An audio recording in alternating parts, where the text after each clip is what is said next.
What is up, FTN? It is the day before Thanksgiving, and I'm happy to be with my good friend here, whose name is on the marquee, I guess right there.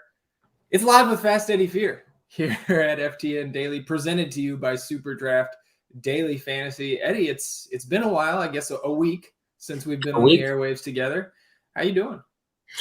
Traveling with family. So, in theory, wonderful. In truth, traveling with family, a bit of a mixed bag, as I'm sure you found out from time to time. So, coming to you right now from the beautiful, God, I don't even know, Diplomat Hotel somewhere the hell in Florida. We're running around seeing all sorts of friends and family, and I have a non-zero amount of work and managing everyone else in their holiday requests for time away. So today's been a bit of a day. It's started my day at about 6, and it's 6 o'clock again. But in theory, this show for at least an hour and a half, and then I get to take an Uber to my wife's best friends from college house, who hates me.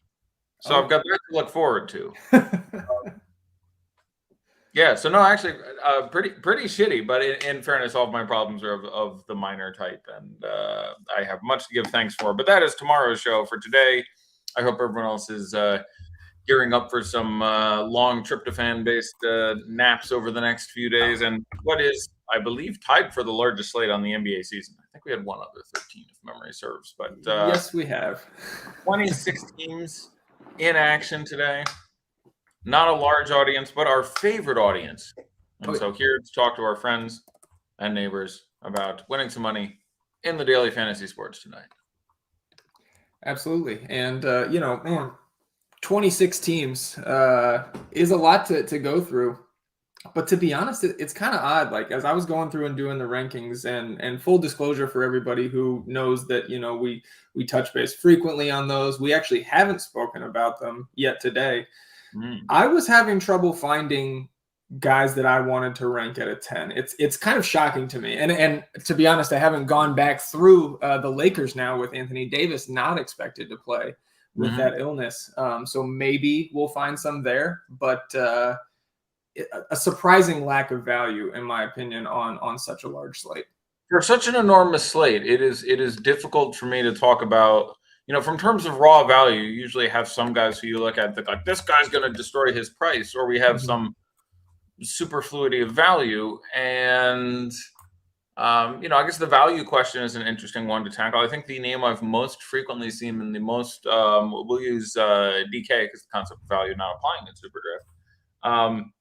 The value guy I think I've seen most so far today is Franz Wagner, who I think is very good. Like the matchup, I think that Charlotte-Orlando game is going to pull out all sorts of strong plays for us. And T. Ross now ruled out of that game. Oh, even better. Yeah. So yeah, I think Wagner being the first guy, I think we're going to look at in that game who projects extremely well for his price. But like after that, for value, I legit like Anthony Davis is out now. You want some minimum price DeAndre Jordan? I guess she can have some.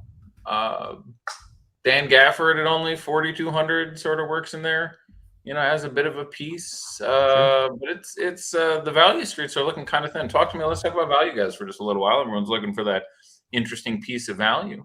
Yeah, all the sweet value. I mean, to I guess kick it off, you mentioned Franz Wagner. He was my only 10 on DK. I just think it's too good. That's chalk I want to eat tonight. He's almost, I think, averaging like 6x on that DK price.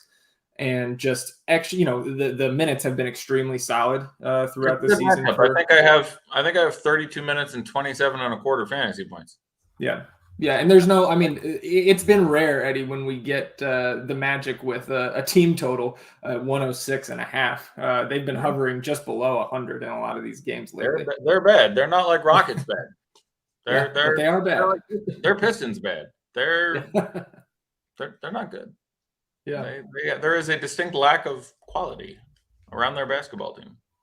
Yeah, I mean, so now with Terrence Ross ruled out, Gary Harris obviously in and starting. Yeah, maybe, I mean, certainly more usage on that second unit going to open up. Maybe Michael Mulder coming back into play as kind of a punt, but again, on this 13-game slate, I don't think we need to go there.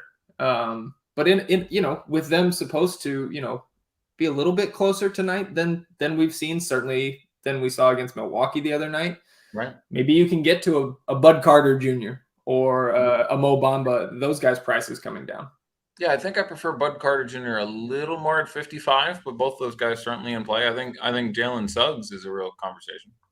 Absolutely, and I think this team does not have a point guard, yep. but Jalen Suggs is going to play that part for this evening. Mm-hmm. Yeah, and RJ Hampton's gonna try to do it off the bench as well, and that was a discussion in the Discord this morning. Was obviously Suggs, Hampton, if you're game log watching, has been fantastic. Yep. A lot of that in garbage time. But he should get plenty of minutes tonight, and now 100 more expensive on DraftKings than the rookie Jalen Suggs. But Suggs, I think, in a lot of places coming in much higher owned. So that was kind of a discussion this morning, as I said in the Discord, if you just want to go to Hampton and GPPs or not.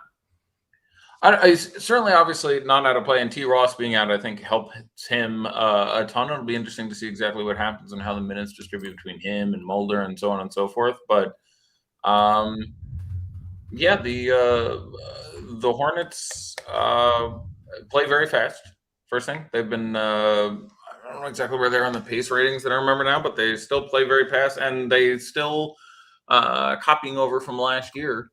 I was looking at some number comparisons earlier today of defenses from last year to this year and watching some footage, and there's a lot of differences on some teams, like, say, the Wizards, who still get dominated down low but have improved in a number of other ways, and the record reflects that. But the Hornets, a couple of things, they've really continued to pick up their pace, which is something Borrego has wanted to do this entire year, and they still allow infinite wide open threes, where they're still, I don't know, top 2, top 3 in the league in allowing wide open threes. So I think, that makes you like a lot of the guys on this Orlando team who, with some pluses and minuses, certainly have a decent number of guys who can light it up from distance.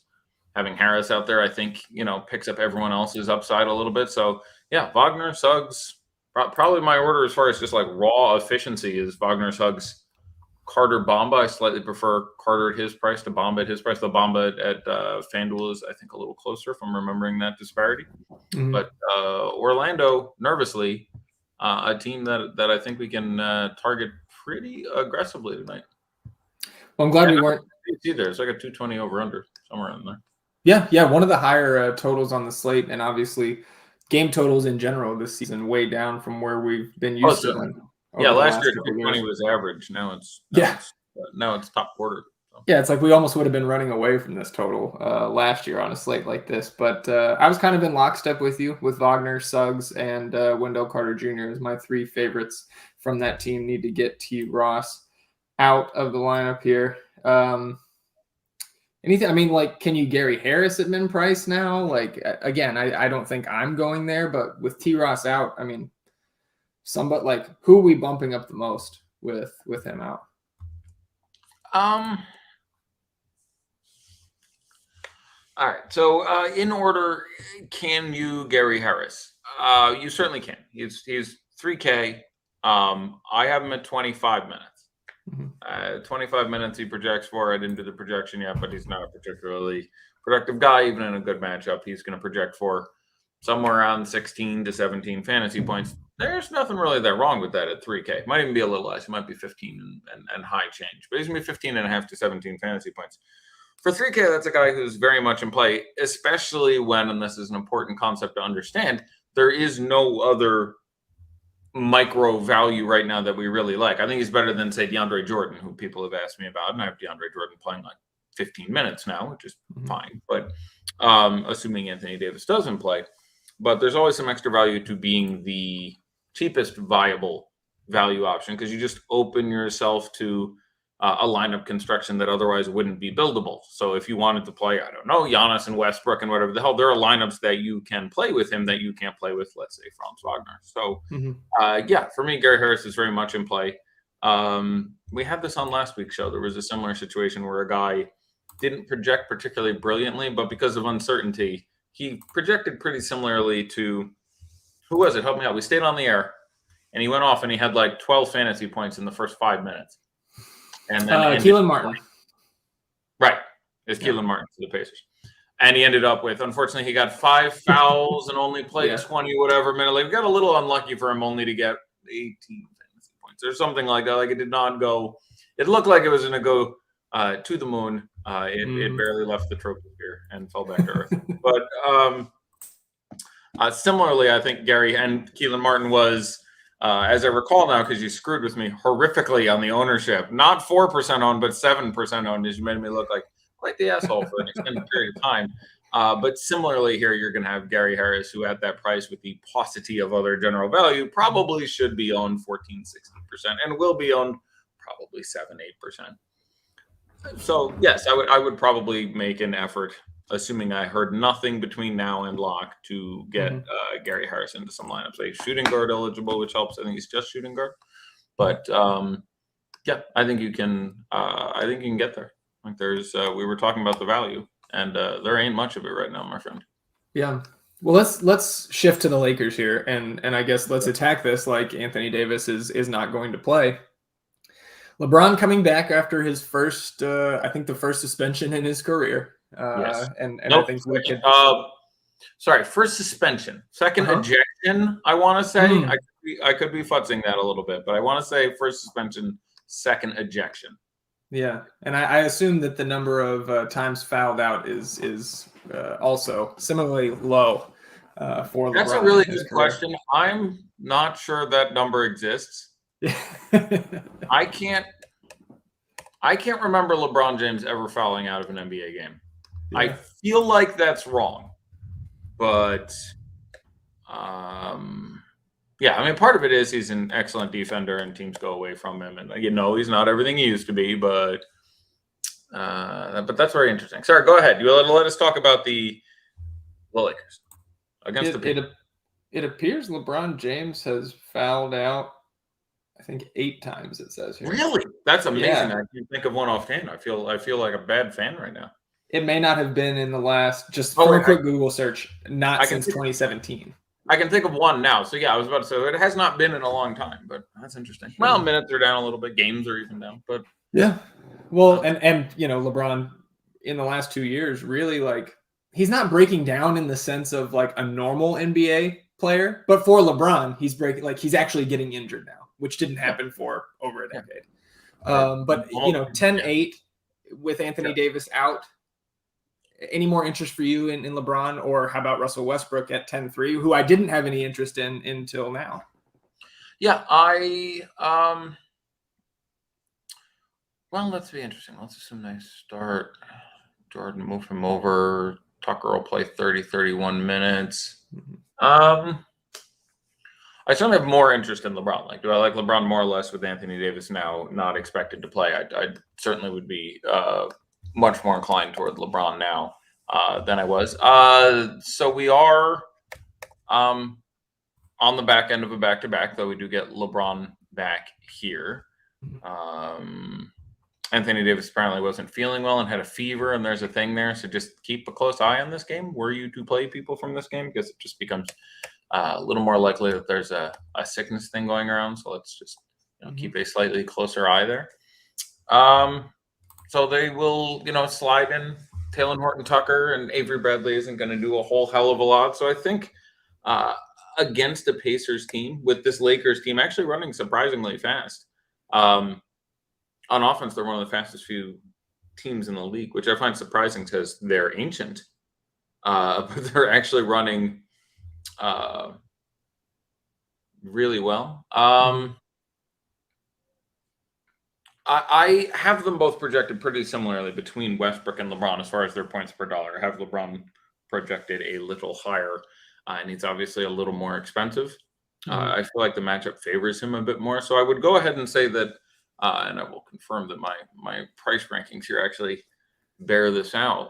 But if we ignore, of these studs, I have LeBron as the best of them, just barely over Westbrook.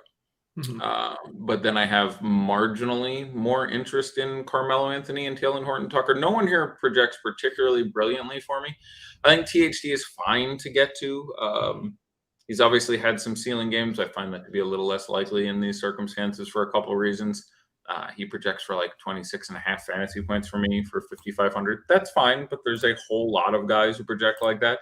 Same thing now. I think we get a couple extra minutes out of Carmelo Anthony, $500 cheaper, and I think a little bit lower owned. So I would probably rather play Melo, but I'm not, gaga for this team at this point. I would think LeBron probably the first guy I'm trying to get into a lineup. Then probably Melo, believe it or not, which is for what is passing is sort of passable value here, but not a team I'm certainly out there hunting for. Good matchup for DeAndre Jordan. I think he's going to play somewhere between like 16 and 18 minutes, but Indiana's been staying pretty big. So there's a chance you get 20, 22 minutes out of him. And he's, him and Gary Harris are similar in that way. I think I generally prefer Gary Harris for the position, if nothing else. DeAndre Jordan center only, of course. Mm-hmm. What about 100 more for Dwight there? For Dwight, yeah, Dwight's at 3,100. That's true. Mm-hmm. I think I prefer DeAndre just for where I expect the minutes to be. Okay. But it's interesting with the matchups Sure. when they switch to the second unit there. But I would still slightly prefer DeAndre, I think. Again, I don't think either of them gets a whole lot of play, but they would both be mix and match guys for me. So I think, if I'm playing 150 lineups, I end up with something like, I'd say 17 Gary Harris, 11 DeAndre Jordan, and 8 Dwight Howard or something, all of which I think land you slightly over the field. So Howard and Jordan, I'm underestimating a little bit. Does Anthony Davis being out affect the way you look at the other side of the ball at all? I mean, Miles Turner, Domantas Sabonis? Not incredibly so. Davis has not been to most players outside of Cade Cunningham, outside of a couple other guys. Karis LeVert being in and playing limited minutes is a much more relevant variable when we're looking at those guys. I really wanted LeVert out, and I would have had Brogdon for a number of reasons would have excelled LeVert being out, just his rates with LeVert in and out. But again, against this Lakers team, Broggy Pence would have projected for one of my favorite plays of the day in the mid-sevens on DraftKings. And I don't think it would have been owned that much. But putting LeVert back in makes everyone meh. I think I ended up with Miles Turner rated slightly better than Sabonis, but I'd probably end up playing more Sabonis because you could actually play him at power forward. But, Sure. the Lakers D has been pretty bad, and Sabonis' price has come back down to a more tolerable 8,500. So I would have preferred Brogdon, but in the event LeVert was out, I would have had a very reasonable amount of Brogdon first, and then I think probably more Sabonis than Turner, even though Turner rates higher than me, and then like even a little TJ McConnell, Justin Holiday would have gotten in there a little bit. With LeVert back in and sort of the minutes drip there, for me at that point, it's sort of I don't know. I think Domantas Sabonis might actually take the top spot there, being forward eligible. Lakers defense being pretty bad, and Anthony Davis being out being certainly a relevant consideration there. Sure. Little bit of a news dump here. Anthony Davis is, in fact, ruled out. Harrison Fagan tweeted that Frank Vogel in the pregame availability said it's unlikely they go to a super small lineup with LeBron or Melo at the 5. So maybe a slight cookie there for DeAndre and Dwight as really the only guys that can play the 5 outside of those two in a small ball lineup. Also, Kevin Porter Jr. in and will not have a minutes limit, priced pretty nicely there for the Rockets. Josh Okogie, obviously lesser news there, on track to play, and Devontae Graham remains a game-time decision for New Orleans. Noted. All that good. And I think I end up with, all right, so now I've got a bit of news there. So I now have DeAndre Jordan at 19 minutes and Dwight Howard at 16 minutes. Still slightly prefer DeAndre, but pretty similar. Coming in about the same. Ownership should be close to the same, both in the high singles. Yeah, I think if I was playing my 20 lineups tonight, I would probably try to split that just right down the middle. I don't have a great lean on, I think both of those guys can get you a double-double in a short amount of time, but probably both of them not going to get there. And obviously you don't want to double center stack Dwight Howard and DeAndre. Dylan Brooks also remains a game-time decision. I guess something that we were being asked in the Discord is we talked a lot about the Orlando side of that game, but Charlotte, their guys kind of priced appropriately, I guess I should say. But any interest in those guys, any priorities with so much interest in the Magic? Well, I mean, there's all the ceiling in the world for LaMelo here. He's finally getting real and consistent minutes. He plays 35 minutes every game and just, close to averaging a triple-double. Orlando, who is bad at pretty much everything, is especially bad at transition defense. So, there is Jan enormoid score possibly there for LaMelo tonight. He ranks pretty well. I don't think he'll be very owned. We just shunted some of that ownership onto Westbrook and even LeBron. And so I think the ownership should be pretty nice. And especially I think the FanDuel price is especially good. So if you got there, I think LaMelo Ball, I do think Terry Rozier looks markedly better. He was, one of those guys earlier this year that just seemed to be playing badly without much of a physical reason why. And Fox and Lillard, and we went through all these guys and Tatum, there's just some regression there. I don't really want to go back there, right after, an 8 3-pointer game, but it is a great spot. So if someone was like, I want to play Terry Rozier, I certainly wouldn't have any issue there. I don't know if PJ Washington is going to get out there again, but the center minutes have been very, very dicey anyway. If he's there, that would be sort of a hard pass for me on those sides. I hear a couple of people asking about Gordon Hayward. He has, relative to the other guys on this team, one of the tougher matchups. The Orlando guard defense is completely absent. Hayward ranks fine for me. I think I had him at 33 minutes and 31 fantasy points. The DK price was 67 or 6,800. That's fine. I think that's a fine GPP spot. You want this game to stay close, and again, very decent over under. I think it would be. I kind of like him more as a piece of a team there. But he's $4,000 less to the dollar than LaMelo Ball is, who's 10-7. So there's a number of guys we can look at here. Miles Bridges, has fallen off. The price got obviously incredibly the highest in his career. The shooting has fallen off for a while. But yeah, you can in this game, probably my order of preference is I'll go Ball, Hayward, Rozier. I guess I really would rather get on the guards here. But you can play Bridges. You can play Cody Martin, who's going to play 25 minutes at $3,400 in a really good matchup. It's Cody Martin. But again, the value is rather specious this evening. Everyone have a drink. You can Kelly Oubre. Again, the minutes have been low 20s. I think that's where he's going to end up. But it's a team where you can target those guys. So Gordon Hayward is going to be, I'll go with 4% owned. That's fine. That's about appropriate. If you have a Gordon Hayward lineup, I like getting to at least a guy on Charlotte, if not guys on both sides of this game. And Orlando is going to be very popular. So I would not try to talk someone out of Gordon Hayward. If someone's like, I have 30% Gordon Hayward, I can't justify that. But he projects, certainly as a reasonable GPP play, and there's definitely some upside there. It's just that there are a lot of mouths on this team, Gordon Hayward, LaMelo Ball, Terry Rozier, Miles Bridges can all take 20 shots in a game when you're not lucky. And Kelly Oubre can come off the bench and do a pretty good impression himself. So there's just it's a bit tough to project where that production is going to go, especially with the coach, intentionally moving it around and talking about Terry. I don't know exactly how it's going to play out. So largely GPP plays for me on Charlotte, but very good ones. Yeah, I'm glad you mentioned Cody Martin, somebody that I had ranked as an 8, been getting a lot of minutes in the upper 20s over the last 10 days or so, 5 games, and doing just fine for himself. Had a nice little dunk, I think Friday night or Saturday night, which was nice. Multiple questions here about how many Orlando Magic are too many Orlando Magic tonight.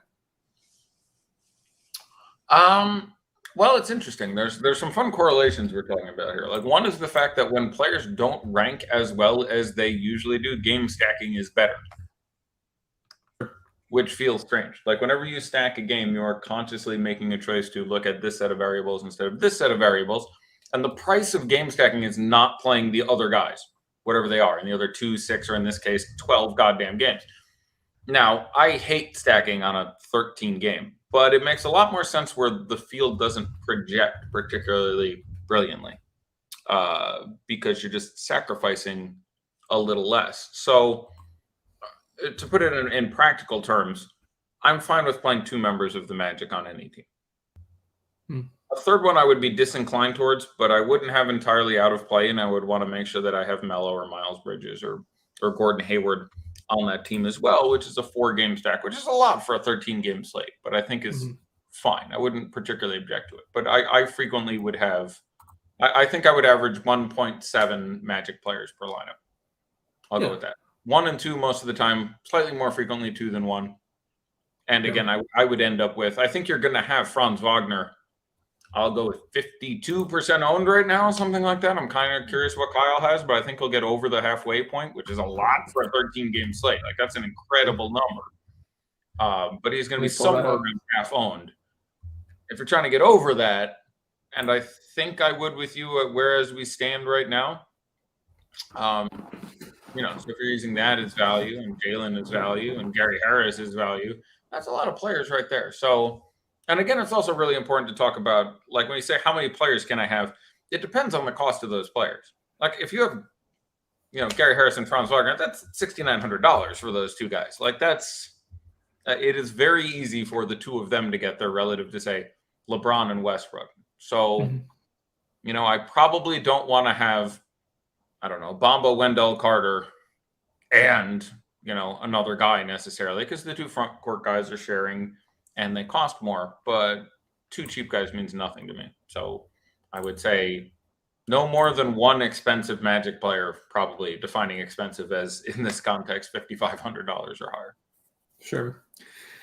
Before we, we've covered 2 of these games that go off at lock with 1 remaining, Phoenix and Cleveland, but a couple of things I wanted to hit on. I'll drop this link into chat again, but I posted right when we went live kind of the same thing we did last week, Eddie, on Superdraft, a little listener league contest here.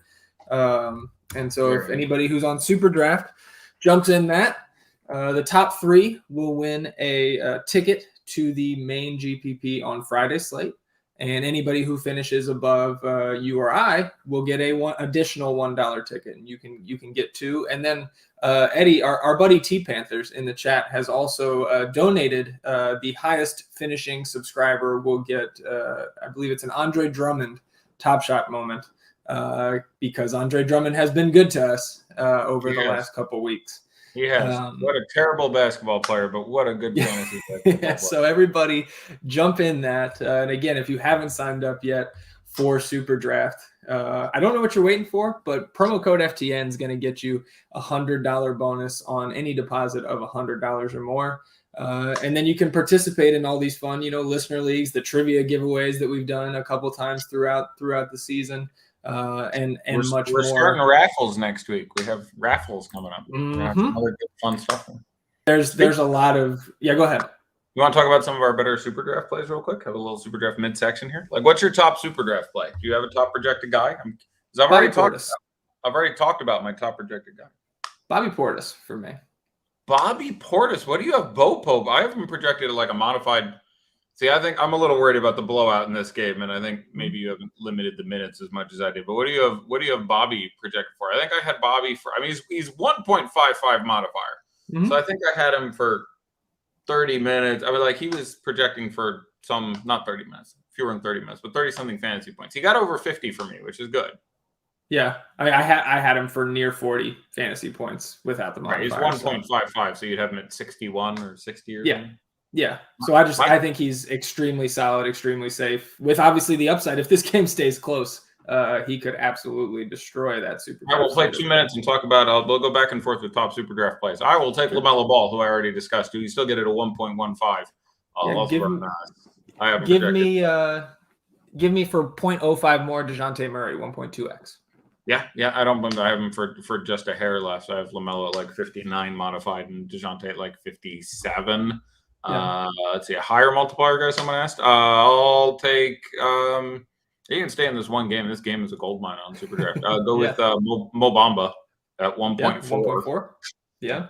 You get Wendell at 1.454 eligible as well. I know it's a tough matchup and probably going to get run off the court, but I think he sees 30 minutes regardless. Josh Giddey, 1.5x with SGA out. Yeah, with SGA out, he's averaging like a triple-double per 36. He's averaging whatever, 13, 10, and 8.5 or something like that. Like he's I like Josh Giddey a lot with that modifier. I'll go with DeMar DeRozan at 1.25. Like you need that game to stay close, but if Houston puts up some sort of fight, 1.25 DeMar DeRozan. Kim Birch out, OG Anunoby out. Precious in. It's time for who's in? Precious. Precious is in. Well, Precious will be in and start. Yuta Watanabe is in. Good to see him back. That's good. I was worried. Yuta. There was a little Yuta mania there when he was in Memphis. You had actually a very Jeremy Lin-like Asian contingent of reporters, like 20 guys would show up to interview Yuta Watanabe. It was fun. Yeah. We also got PJ Washington available to play, so his return to the Hornets lineup. I mean, that's really relevant for everything. Like that knocks a minute and a half off Miles Bridges. Also, by the way, not bad at Superdraft at 1.3 and still in play, but it's going to knock his minutes projection for me from 37 to 36 or something like that. Like it's relevant for how their rotations can go there. And then, all right, so Superdraft also, Giannis at 1 flat is still very much in play. You need that game to stay close. So very similar to, say, DeMar DeRozan, you need Houston or Detroit not to just roll over and play dead. But and Steph Curry at 1.05. Yeah. For nickel. Yeah. And if we're talking other guys near that multiplier floor, if Jaylen Brown sits, give me Tatum at 1.15. Yeah. I will accept Jaylen Brown at 1.15. Dennis Schroeder, go back into your cave. PJ Dozier, as feared, torn ACL for PJ there. Yeah, that's a shame. Interesting that the Thunder deciding to go. I don't know if you saw that JRE started at the 4 the other night alongside Derek Favors. Going back smaller, JRE at the 5. Aaron Wiggins picking up the start. Aaron Wiggins. So many Wiggins. Yeah. Not to be confused with fantasy community Wiggins. Not to be confused with the Andrew Wiggins. Yeah. Wiggins _3 into the game. They're starting Giddey at point guard again, I assume. They're starting JRE at Dort. the 5. So Basley Dort, JRE. Basley Dort, JRE Giddey Wiggins. Point Giddey. I like Giddey a lot. Giddey on whatever it was, 1.5 or what have you on Superdraft's a strong play, and on DraftKings at 6.6. 6.6, yes, sir. But yeah, you're worried they get absolutely wrecked, but I repeat, dude is averaging young triple-double in that, like, in his time with SDA out there. Like, I'll look at that game a little more. I want to see he doesn't end up in the torture chamber. I also think from the Thunder, Ty Jerome is interesting, especially if you think this game blows out. I think he was really good on. He's in play. He's still the floor. What's he called? Yeah, he's always 3.7 on DK and a 2x on Superdraft. Derek Favors takes a hit now. I do think, obviously, he'll get his 15, 16 minutes off the bench to deal with not just Rudy, but Hassan Whiteside, who on the other side I think is interesting if you think that game blows out. Because if Whiteside gets a couple extra minutes, I believe Udoka Azubuike still down in the G League. I think he's still down. Yeah, they're only like a 13. Like, all right, I'll say this: they're only like a 12 or 13 point dog, which is like the third worst of the night. Like we got a 15 and a 16 out there. I think. Yeah. They're in OKC. This Jazz defense isn't as nasty as the Jazz defense you might think it is. Like, it's still a Jazz defense. It's still really good.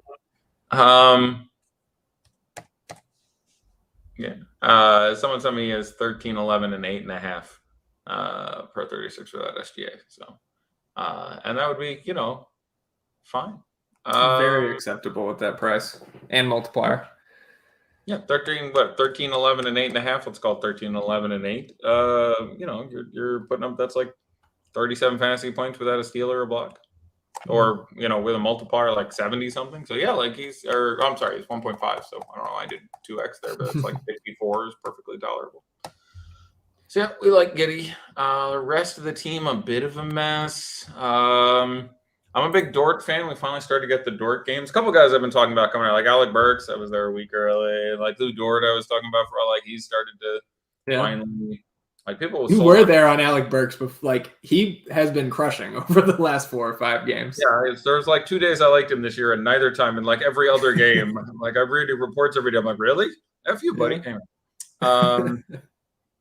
Outside of that, yeah, I don't think you can go too much with that. Like, I'm getting a little too cute with any non-giddy OKC here. You can Dort, but the Thunder do a really good job at the 3-point line. You can JRE, but the price isn't good some more. Like Poku's gonna get his time. Yeah, I almost giddy and then consider being cute with various members of the Jazz, where I think it ends up being. God, I think end up being like they're gonna Donovan Mitchell end up in the torture chamber, so maybe Gobert. Yeah, like he can do maybe that. Conley sub 6K. Yeah. Conley is certainly the other option I'd go to. Even Bojan, who all he does is shoot, so at some point he'll probably do it at a vaguely professional level. So. Sure. Well, let's real quick with that Toronto news with OG out, Birch out, Precious in with no minutes limit. Precious at 4.2K, center only on DraftKings, 1.75x on Superdraft. What's your level of interest in Precious and then those other guys who are going to take up most of the usage? Siakam, VanVleet, the rookie, Scotty Barnes, and I guess Gary Trent shouldn't leave him out. Shouldn't. Well, you'd like to, but well, let's project around there. This is a really healthy game environment, I guess would be the first thing I would say. Is let me reproject that through.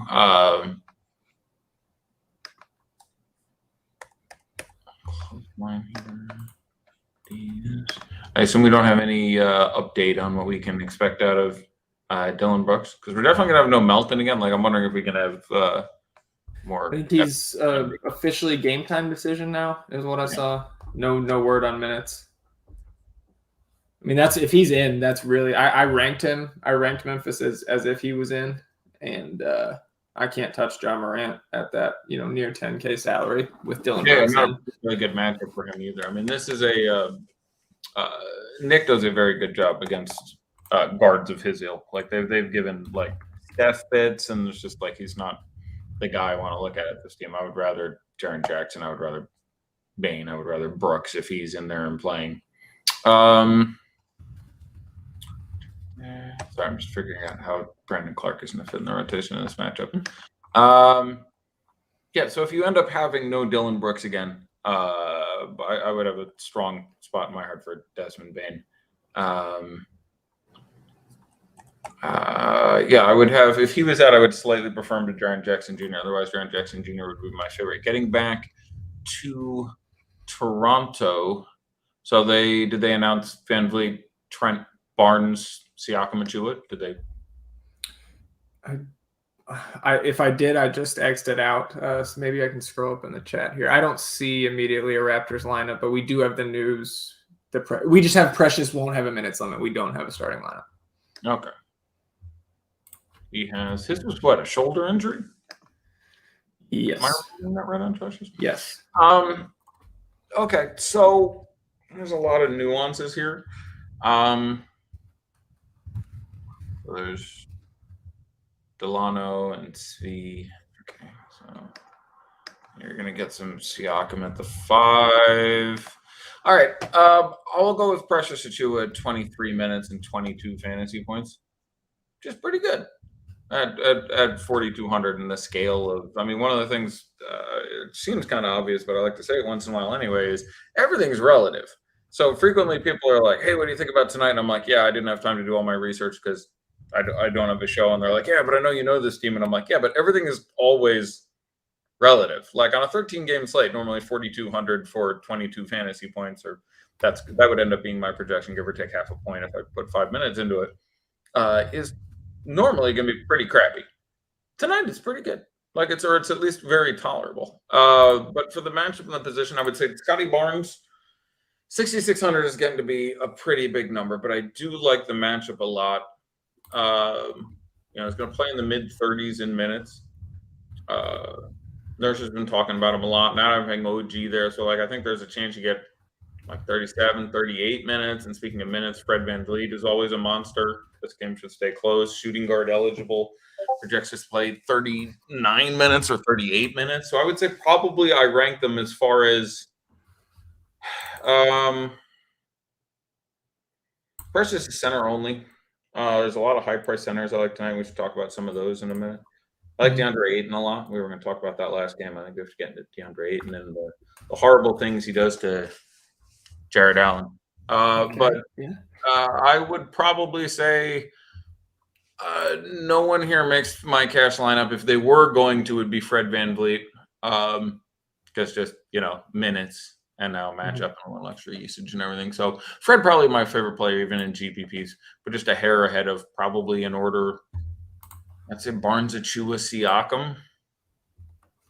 Feels okay. You can always Gary Trent. I worry about his ceiling. He frequently does the whole, 18 points, 2 assists, a rebound, and a pleasant smile type dealio there. I don't think Chris Boucher, I still think is at 4 flat. I would need that to come back down into the low 3s to make that bullet fireable, I think. Yeah. So not a ton of interest. We'll definitely get into some Memphis, especially if Dylan Brooks is out, but less actionable than you would think with those guys being ruled out here. But Fred, I like a lot. Scotty, very much in play in GPPs. And again, the coach has said some nice things, so I think the minutes still trend up, and 37 is as likely as 35, and a good game environment. So, yeah, generally positive, but not like a windmill slam of anyone due to those changes. Well, let's talk Phoenix and Cleveland real quick, about 15 minutes until that game locks with those 2 others we already covered extensively. Yep. Obviously a good matchup for Phoenix in terms of their chances to win tonight. But talk to me. You talked about the Ayton Jarrett Allen matchup. I guess you indicating that it's been pretty poor for Jarrett Allen over the past couple years against DeAndre Ayton. So what's the deal with that? I will look it up. I have non-specific stat notes, but let's. These 2 teams played once earlier this year, and Phoenix whooped the shit out of them with all the big dogs on Phoenix and Booker and Paul and Ayton all getting 40+ fantasy points in limited. Blowout fuel time. Okay, hold on. I'll do the head-to-head poll. All right, yeah, that game they played on the 30th of October. So, is that Devil's Night? What do you call the night before Halloween? I feel like it has a special designation. It's not Devil's Night. It's actually Halloween, I think. But anyway, someone let me know. Let's see. In that game, he played 24 minutes and 14 seconds and had 17 points, 12 rebounds, an assist, and 3 steals. That's very good. 24 minutes. 24 minutes. 70, 12, 1 and 3. Let's see. Time before that, they played Phoenix and Cleveland. These are the 2 games last spring. 36 minutes, 15 points, 8 rebounds. That's a little disappointing, but an assist, a steal, and 5 blocks. Game before that, and again, these are all minute for minute playing almost against each other. 36 Allen, 36 Ayton, 37 Allen. Game before that, 36 Ayton, 34 Allen, 15 points, 16 rebounds, 2 assists, and 3 blocks. Good, but not incredible. One before that. Against Brooklyn with Jared Allen starting, he had 25 points, 17 rebounds, 5 assists, and 2 blocks. All right, so not quite as much of an ass kicker as I would think, but a consistent level of success. And additionally, the coach has repeatedly, the coach being Monty, of course, in this case, Monter, has repeatedly talked about Ayton and his development, and they've been doing a little bit of a carrot and stick thing with him and his contract this whole year, and now they've done a little bit more to the carrot. So they're talking more about him in good ways, and they're really trying to increase his role in their offense. So would like Ayton, absolutely fine to get to Booker. Cleveland turns the ball over a metric ton, and they're not, good. So I think, you have the chance of a McCall Bridges day, though, to memory. He wasn't particularly wonderful in that previous game, but this is a matchup where he can just certainly pull away double-digit stocks. But I would probably say Ayton. Then Booker number 2 for me. They have spoken a couple times repeatedly about the fact that they're going to try to limit Chris Paul's minutes a little bit more.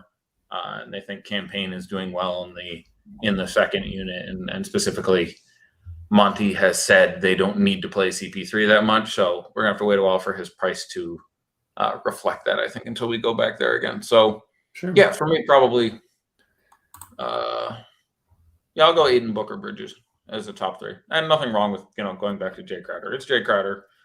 Welcome to Jay Crowder. Not particularly good or terrible matchup. All Hallows Eve, Eddie. Shout out Tyreek giving us that answer. That is what I was looking for. Also, quality Magic card. Okay, you don't know that one. That's way before. I have not come across that one. Way before your time. Legends. Look it up. 1994. Okay. You kids don't know the struggle. I will look that up as soon as we go off the air. Let's talk some of those high-priced centers on DraftKings that you were referencing. We want to talk about Cleveland at all? I'm fine not to talk about Cleveland. They don't have again, it's a tough matchup. I think Lauri Markkanen is acceptable at 30 minutes at 5.4. Did we get Darius Garland news? I believe starting. We did get that lineup. I'm sorry I overlooked it. Garland, Okoro, Wade, Markkanen, Allen. So Garland is in. I like Garland just for the time. 1.4x on Superdraft, not out of play there either. No, not out of play at all in Superdraft. Superdraft, honestly, that's a pretty good price. I get him up around 50. He's like 35 raw. So that's a tolerable number on Superdraft. I think he's in the mid 7s on DK. I don't think you can get there. So yeah, I think it is probably Lauri Markkanen and out. Ricky Rubio, #revenge. Okay, that's. I'm good. If Garland had been out, it was gonna be a hell of a Ricky Rubio day. That's all I'm saying. Yeah, I know it's getting expensive, but. So looking at center, obviously you've got the power forward eligible guys like Giannis, Sabonis, Anthony Davis, who was out. Karl-Anthony Towns went down an additional $100 from his Monday price, now at 9.4. Obviously, J-Val also been continuing to do some work. Limited time for him the last 2 games. Foul trouble in one, I believe injured in another. But has obviously done great work this season. Even with Brandon Ingram back, I think he is viable. So what are you prioritizing up top? For just the centers we're talking about here. Yes, sir. Because I think you can get to there's so many interesting center plays to talk about here. So I mentioned our good friend Aiden, and I think he definitely he's in play at what I think he's 7,400. Cat you mentioned. Assuming I don't think we've gotten a Miami lineup yet. Not that I've seen, no. Right, and we're getting towards luck, so I want to look at news here. His price at 9,400 is just a little underpriced, especially because I think there's some chance Bam sits because they're on a back-to-back, and I think he's up due next for a sit. Capella has done some pretty filthy things. If I get a second, I'll look that one up, but you will see. Jaylen Brown is in. Jaylen Brown? Yeah. No, that's a good interruption. Solid interruption. Not a ton changes there. Tatum gets reduced down. Don't play Dennis Schroeder now. Jay Rich being out, less relevant, et cetera, but not earth-shattering news there. Aldridge is interesting. He's looked pretty good after looking like he was dead for a little while there. He's really looked pretty good. And when they played Monday, he played 34 minutes. Now they said now Bob Williams is out too, right? Bob Williams is out. Yes, Bob Williams is out. Okay, so that actually hurts Aldridge because Nash specifically came out and said they ran Aldridge so much because of the matchup that they wanted to go big. So you ended up with whatever that ridiculous split was where you had, I'm going to remember this wrong, was something like 34 minutes for Aldridge and 9 for Blake Griffin. So that being said, I don't know if we have a Brooklyn lineup yet, but if we did and Aldridge was starting at center, I would have some interest in Aldridge because he's but having Bob Williams in there would have made it a little more likely they wanted his size. Not that Bob Williams is overwhelmingly huge as a center, and that'll convert into just more Horford at the 5 and Grant Williams and various nothing really exciting. But I would have had some interest in Aldridge there. There are people who are absolutely wetting their pants for Jonas Valanciunas against Washington. I alluded to that before. They still suck against centers because they keep having undersized centers like Montrezl Harrell and Dan Gafford who don't play defense terribly well. So it is, a smash spot for Jonas Valanciunas. It's 8,900. I would rather spend 500 more on Karl-Anthony Towns. I'm a little bit concerned about the fact that he had a minor knee tweak on Monday, I think also, and you ended up with a couple other backups in there, but Jonas Valanciunas is a guy people talk about. Yusuf Nurkic, again, you're always thinking about, whether or not he gets enough minutes, but he's 6,200, and projects for 1.3 fantasy points per minute. Sabonis, you mentioned, is center eligible. Rashawn Holmes in a great late game we have to talk about, where Sacramento and Portland. The return of Alvin Gentry again. I mean, it's been back for a game, but Alvin Gentry back in the league. I'm a big Alvin Gentry fan. We talked about Turner and Sabonis in that game. DeAndre Jordan is a value guy. Jakob Poeltl, just because he's just underpriced. Like, he's a Spur. You talked to me about Jakob Poeltl. I think it's 5,700 on DK. Yeah, like, I love Jakob Poeltl. I have him back up to 30 minutes tonight. Matchup's garbage, but it's 30 minutes.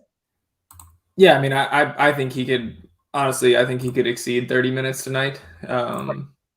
It's just he was so great, like the 4 or 5 games that we got before he went out to the COVID list. And you saw last game, got back up to 31 minutes in a tough matchup against Phoenix, 15-9, 2 assists, just narrowly missed that double-double bonus at 5'7". I think he's a really strong play that's probably going to go somewhat overlooked. Yeah. So there's so when you say, top centers, there's a lot of really good center plays tonight. So I would lean a little more heavily on Ayton, I think, as a safe floor and a ceiling to get on top of that. I'd probably end up a little under on Valanciunas, but like, there's a lot of guys with some real merit there, which is one of the reasons that some of the value centers are a little tougher to look at. Because there's some of this better point per dollar plays there. Random questions in the chat. Is 5,600 for Hampton too expensive, even with blowout run possible? To me, too expensive would mean like I'm not going to play him. I'm fine to get there. I do think he ends up being on, but having T. Ross out there too, I think getting to Hampton is just fine. Favorite captain for for the Lakers, Pacers, DK showdown, large field: LeBron, Westbrook, Sabonis, Brogdon, or Jordan? I would have to build it because I'm going to shoot Jordan from that, because I would need to really figure out what that lets me play that I couldn't otherwise play. I'm most inclined to build Jordan there is the tough part of that. Like, as you mentioned, this is going to be a very stud-centered game. You're going to have a lot of Avery Bradley and Justin Holiday, just guys running around doing not a whole hell of a lot. I would have been more inclined to that if LeVert had been entirely out.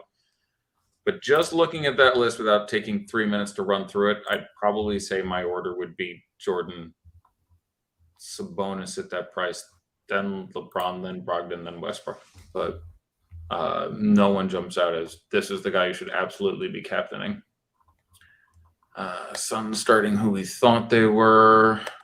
Chris Ferris asking if this is a good DK single entry lineup. He's got Brogdon, Suggs, Wagner, that being Franz and not Mo, Carter, Jordan, DeJounte, Giddey, and Sabonis.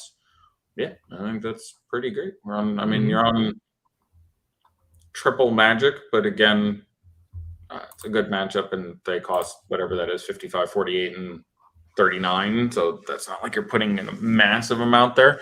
I would probably find a way to turn Brogdon into LaMelo by changing some money, or because of your configuration, turn Giddey or Murray into Hayward and find a way to get someone on Charlotte a little more often than not.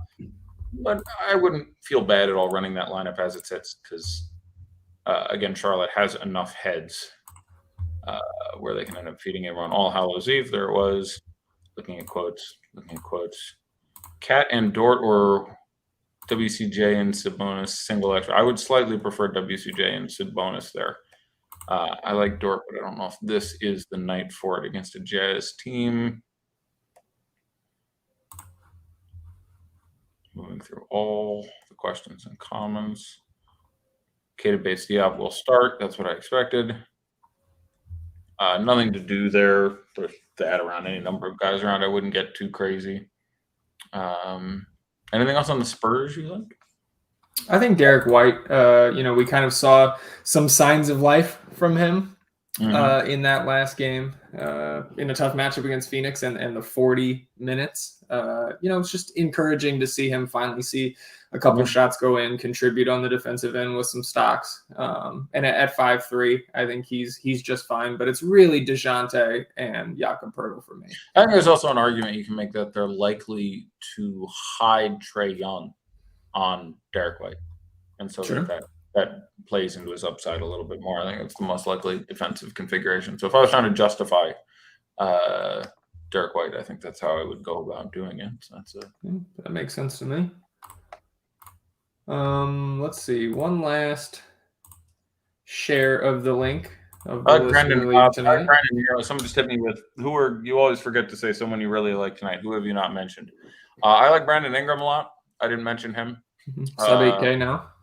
Yeah, still 7,700. There's been shooting issues, but it's still an above average matchup. I think he's going to be well owned because he projects extremely well. But Brandon Ingram, I didn't specifically say.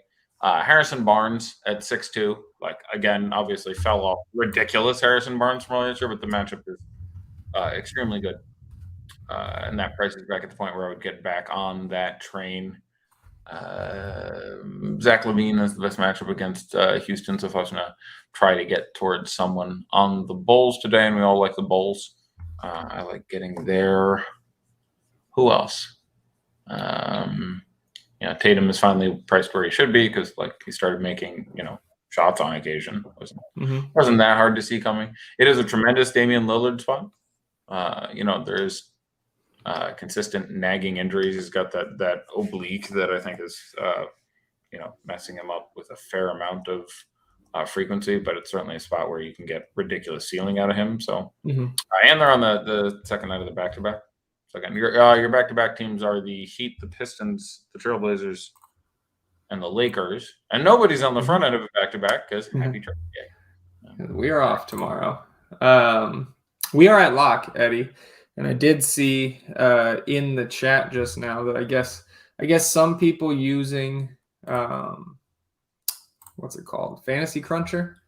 I guess it went down right before lock there, but you know what optimizer didn't go down before lock, and that's the FTN Daily Optimizer. So if you are not a member, if you're just viewing Eddie and myself on YouTube or Twitter today, not an FTN Daily subscriber, you should come join us. The optimizer doesn't go down, but the rest of our NBA package includes a state-of-the-art optimizer that covers every slate every day, proprietary player and ownership projections from Kyle Murray and Alex Blickel, who FTN subscribers saw on the previous stream. That's behind the paywall. NBA on-off splits, the advanced DVP tools. Eddie, that's one of my favorites, the infamous FTN Daily Premium Discord channel, and rankings from you and myself every single day. The pricing here is $49.99 per month, but you see that code right below us scrolling along the bottom of the screen. That code FTNTV. That gives you 15% off every month. So to repeat, that code is FTNTV for 15% off every month of your subscription here at FTNDaily.com. And when you join the Discord, make sure you tag Eddie and myself. Let us know that you're here. We would love to have you. So now that we are past lock, Eddie, we want to take a look at some ownership here with those 3 games that just locked. Go ahead and pull it up. Aldridge did start. Will start. So that is that's a change now. Didn't Blake was still starting last game? I thought Aldridge started that game. Am I wrong? I think Blake got 2 very short runs in that game. Oh, did he start and play a few minutes to begin? That's fine. I thought they actually started Aldridge for the size there. It was. I watched highlights. I didn't watch that whole game. I'm not certain if you want to find the TikTok. Blake Griffin, 5.5 minutes in the first, 4 minutes in the second, and then Aldridge started the second half. Okay, that's where I had something there. So him starting is 5,300. No Bob Williams around to harass him. It's weird. Al Horford there to harass him. Yeah, but it's actually really good news for Kevin Durant, who now gets guarded by. Is it Grant getting the start? Grant, it's just fine to get to the Harden, obviously, but I would now be more solidly in KD's game. I appreciate you, David Jones. Blake Griffin, by the way. What's that? What did the Tenacious one do for us? Oh, he said he approved of my transition there. Oh yeah, your segue was masterful. If I stood up right now, we would be NC-17. It was that good. Eddie, on the 7th of November, Blake Griffin made 4 out of 6 3-point attempts. There's been 8 games since then for Brooklyn. Care to guess on how many 3-pointers he's made since? 22 attempts. 22 attempts. Oh, and 20. See, that makes it's. I knew he hadn't made many, but I said 1. It's not many more. I'll go 2. Yeah, try 0. 0 for 22. 0 for 22. I overshot it with the 1. I had too much faith. Yeah, maybe over a Kia, but you can't hit one. Yeah, I don't know if he's jumping over a Tonka trunk at this point. He has not been good over the last couple of games. He's up with all of us. It does indeed. All the time. You give Blake Griffin a month off and then a little time to train and then whatever, he'll be really good for a day or 2. Yeah, well, we saw it last year. We've seen it at times this year, but I mean, they've been relying on him a lot with Claxton out for so long. Which, by the way, we still have no news on what's going on. What the hell is wrong with him? He's got have Ebola. He's had a non-COVID illness for a month. Yeah, here's a non-Ebola, non-Ebola, non-COVID, non-Ebola, non-COVID. Because something. I mean, good luck. I like Slim there. And obviously, Paul Millsap has also spent some time away from multiple trips away from the team, I think, and obviously not the typical Paul Millsap that we're used to. So a lot of miles being put on old Blake there. All right, well, let's look at some ownership, and then we can continue on with our chat about the remaining 10 games.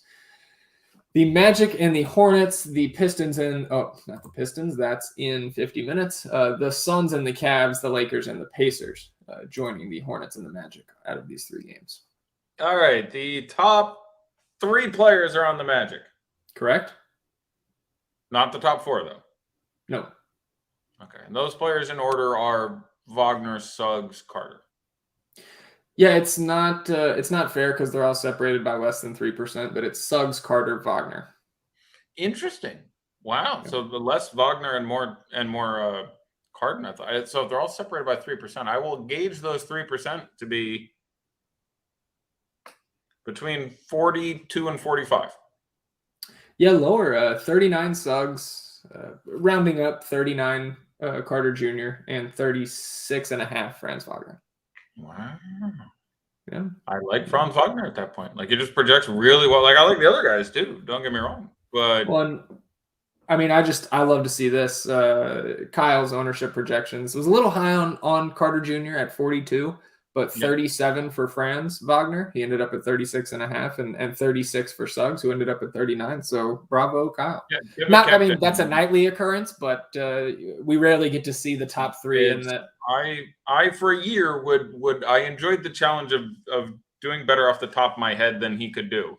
Yeah. And I'm sure I can't do it anymore. So just not enough shows. If I'm on 6 days a week, I can be granular enough with it, but I just miss enough where I don't see everyone's ownership every day. So it's a little like a lot of it is just looking at trends. And that's much harder with 1 or 2 data points a week than 7 days a week. So I would imagine he would school me most of the time and then clearly got me by a much better percentage today. I am curious where so they're all in the high 30s. That's going to be interesting. So the next player was on Charlotte? No, sir. So the next 3 are all from the same game. The Cleveland game? No. Go ahead and just read them out. I don't want to waste time. We got a lot of so Brogdon 4th at 31.5. Sabonis. That's a lot of Brogdon with LeVert back in. Like that's amazing because I thought I would get him for less than that even if LeVert was out. So that's really impressive. Did we ever get news on what the minutes limit actually was on Karis LeVert, or was it just he's going to have one? Just will have is all I saw. I doubt they know. Sabonis 23. DeAndre Jordan got up to 20.5%. Then Mo Bamba 17, Lauri Markkanen 16, Miles Bridges 11.5 alongside RJ Hampton, LaMelo Ball 10.5, Dwight Howard 7 alongside Miles Turner, 6% for both Russ and LeBron, 5% for Ayton, Rozier, Cody Martin, Karis LeVert on the minutes limit, Eddie. Price is down, but minutes limit 4%. So I would not like to have any Karis LeVert tonight on a 13-game slate. There's the Raptors lineup: Van Vliet, Trent, Barnes, Siakam, and Precious. Yeah. Indeed, getting the start. Let's see who else. Gordon Hayward, 3.5. THT, 3. Chuma Okeke and Jarrett Allen, 3. Plumlee, Garland, Oubre Jr., Gary Harris, 2.5. Then you go Mikal Bridges, Chris Paul, Campaign, Ricky Rubio, Carmelo, Justin Holiday, Isaac Okoro, Devin Booker. All those guys sub 2%. Yeah, I mean, just look at Gary Harris versus DeAndre Jordan. 1% of people played themselves with T-Ross, so we appreciate them. Really? I wouldn't have thought T-Ross was going to get 1% if he was in.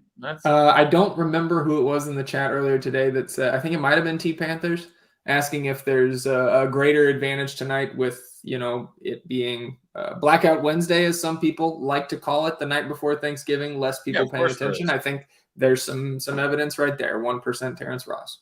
Yeah, of course there is. Like it's difficult to quantify, and you don't need to because it's just people giving you money. But yeah, it's worth 0.5%, 2% of your climb up that hill to overcome rake. But it's a very relevant number. 13 games helps. Games starting with regular frequency, having a 7 and a 7:30 and an 8 helps. So yeah, I would certainly say it's always difficult to quantify certain things, and thankfully that's not one that you really need to. But yeah, there's all sorts of variables that figure in. Let's see. That's interesting. But yeah, so 346. What does Kyle Murray have DeAndre Jordan projected for? I'll go. He has 20 minutes and 18.5 fantasy points. We'll try that. Then tell me what he has Gary Harris projected for. DeAndre Jordan, 20.3 DK points. Where's the minutes? 21 minutes. 21 minutes. And who's the second player? Minutes, because there's a number of ways they break down, but okay. He also had him at 20% owned, which is exactly where he came in. Okay, and then Gary Harris, I'm going to guess he has it. I'll go with 24 minutes and 16 fantasy points. 16.5 DK in 28 minutes. Okay, so let's assume those numbers are correct.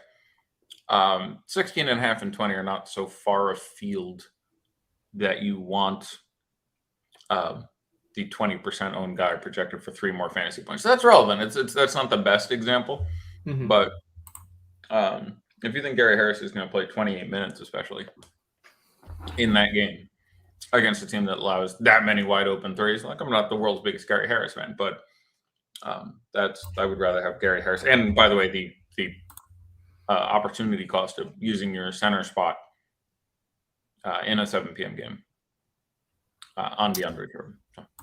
Yeah, makes sense to me. All right, well, let's see what we didn't really cover. We didn't cover a lot of Chicago and Houston. Obviously, Kevin Porter Jr. in, Nikola Vucevic back. I don't know. Also, Alex Caruso back after missing last game. Javonte Green also available to play for Chicago, and Kobe White, Eddie, got nearly 25 minutes with Caruso out in that last game. So down at 4-1. I don't think this is the time to go to Kobe White, but certainly getting back to the point where he's going to be a part of this rotation. Which is a shame because there's no room in this rotation for him right now. Like I'm a big Alex Caruso fan. Like obviously the looking like Awesemo is fun, and the being bald white guy in the NBA is fun, and he's really good. He's really good. Like LeBron likes, he's like he just gets down. He doesn't make a lot of mistakes. He plays really solid defense. This team will be worse when you start turning Alex Caruso minutes into Kobe White minutes. I'm sorry to tell you, but maybe they can move Kobe and somebody else for some wing or front court depth. Yeah, I don't hate Kobe White as a player. He's a baby. Like he's one of these, Suggs Green. Like there's just a number of guys that like need to get some time and refine their game a little bit. But this is a good Chicago team. I picked the Chicago team for 46 wins and got roundly, like that was 2 to 4 higher than most people. I think some people even had him, I think, down at like 40. And I think I'm undershooting it. I don't know what the record is, but they've looked really good. Like the defense was the surprise part. I was really worried because running out like Vooch, DeRozan, Levine, we were expecting some defensive issues, but they're all playing their career best defense. Yeah, I was lower on the Bulls than you, and was not a believer. I'm not sure if I'm quite there for like coming out of the East. Yeah, I'm not at coming out of the East. Don't get me wrong, but still, especially with the guys that they've been missing, like they've been really, really good. Still wild to see. I know things are still really compact, only 18 to 20 games into the season, but to see Washington sitting at the 4 seed, they were winning in the East like a week and a half ago. When we did the FTN NBA podcast last week, they were in first, and I think tied for like 3rd in the league or something like. I don't know. It was. I mean, they've got some guys. They can compete. They can compete. There's a lot of parity right now. Like all the better teams are old as shit. So it's just like, well, you can just hope your ACLs fall off. It's basically a lot of the league is like, yeah. And even like the tanking teams are on the fun side to watch this team. Like Sacramento just sucks, and I feel bad for wasting, De'Aaron Fox, who himself has some real manifest issues when I'm watching him play right now. But like that makes me sad. But most of the tanking teams, like I find Houston terribly interesting. I find Oklahoma City really interesting to watch play basketball. I like a number of the guys on Orlando. Like even the awful teams, most of them are like it's a really good year for NBA basketball. I'm excited to see how it turns out. Yeah, absolutely. I mean, speaking of Houston, anybody like KPJ's back 5'9", no minutes restriction with that thigh injury. Any interest in these guys? Like if this game stays close, I think you would want, certainly on like a turbo slate, if you're playing an 8 o'clock slate, Christian Wood at 7-4 would be pretty attractive if they were able to keep it close. On Fanduel. 6-7 really? on Fanduel. And he's got to be power forward there, right? Let me check. Oh God, I don't know. He's probably power forward, center eligible. Really? Probably a shooting guard. Probably a shooting guard. But I mean, you got Jayshawn Tate at 4'9" on DK. I do not hate that at all. Certainly will need his services. Probably won't be extremely successful in slowing down Levine and DeRozan, etc. But he'll be out there. And then I think, if you're on that turbo slate or if there's some sort of showdown, I don't hate my guy Şengün at 4-3. He contributes. He just does a little bit of everything. And if it blows out, he's going to get the time. It's just about minutes. Just about minutes. He's a fantasy point. He's better than a fantasy point per minute. I would guess. You want to put one on the board? Let's do it. Okay, let's go. It's been a while here. Here we go. Would you like to guess? You will guess. I will over under. How many DraftKings points per minute is Şengün averaging this year? Okay. I thought you were going to like crank it up and say how many fantasy points per minute did he average in his Turkish League MVP season? Days? I'm not doing that against you. There was a time I would compete with you. All right, Şengün. I'm getting the query ready. Okay, I'm not submitting it yet. Okay. So I'm putting out the number, or you're putting out the number? I will let you choose, even though I believe you are up 1 on the board this year, which itself I am 6-5. So bad. I'm very upset. All right, either I will give you the choice. Would you like me to put up the number and you can pick higher or lower, or you can pick up the number and I will pick higher or lower? Yeah, you put up the number this time. For as much as I talk about Şengün, I have to get this. I will say that Şengün averages 1.15 DraftKings points per minute. That's a really good line. I feel like I'm going to be close. Oh, God. You know what? I'm going to go with the slight over. All right, here it goes. Şengün DraftKings points per minute tally Alperen Sengun has 1.13 DraftKings points Oh, so God. far in his NBA career. Come on. You gotta. That's how it goes, kid. We're even up. We're even up. 6s on the board. Oh my God, tied it up. That feels good. I was worried about that. I was having trouble sleeping. I was unable to feed or properly bathe myself, knowing that I was down on the board to you. You 3-0'd me. I was up 3-1 and 5-3, and then you just railed me one day 3-0. So that feels good. Yeah, well, back to where we started now. You want to try one more? Someone should take the lead. You want to try one more? Pick someone else we're both thinking about here. Why not? Let's go later in the slate.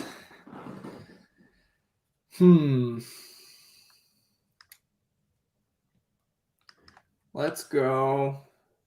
Are we just doing this year or career? Your choice. Okay, let's go this year. This year. Damian Lillard. That is going to be a disappointingly low figure for this year. Anchor would be interesting too. Yeah. For this year, I'll. You want me to throw the number this time? I will let you. I'll do it. Yeah, we'll do a little swappy to do here. Okay.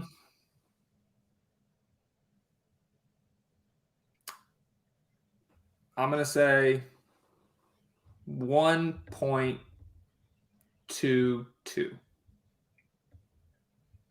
Has to be less than that. Like, give me a second to think about. Like, I thought you were gonna really undershoot this because he was pretty bad for a while. Yeah, I thought you were just cracked 50 for the first time on DK game before. I thought you were gonna say like 1.05 or 1.1, and I was gonna crank the order. But 1.22.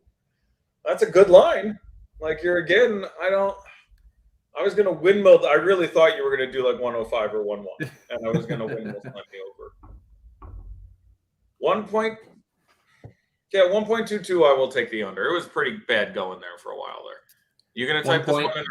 1.17. What is it? 1.17 this year. Oh. So you got it. Oh, look at that. All right. All is right with the world. You can go into the Thanksgiving holiday ahead on the board. By Christmas, I will be back ahead. Oh, I'm sure. Put in the call now. I will have so anyone like Corey Joseph tonight for Fanduel. What does it cost on Fanduel? Because we're still without Killian Hayes. Let me pull it up. I know he was 4-4 on DK today. I liked him just fine. Obviously, you want that game to stay. It's also without. We should point out, by the way, that Corey Joseph is technically probable. He's 4-1 on FanDuel. It's 4-4 on DK. I want to say. Mm-hmm. So the issue is he's a little older, and he popped up as a probable today on the back end of a back-to-back. So I think it's fine.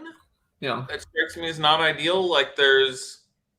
If you hear anything weird, get the hell out. They are like, he's also old and they are 16-point dogs.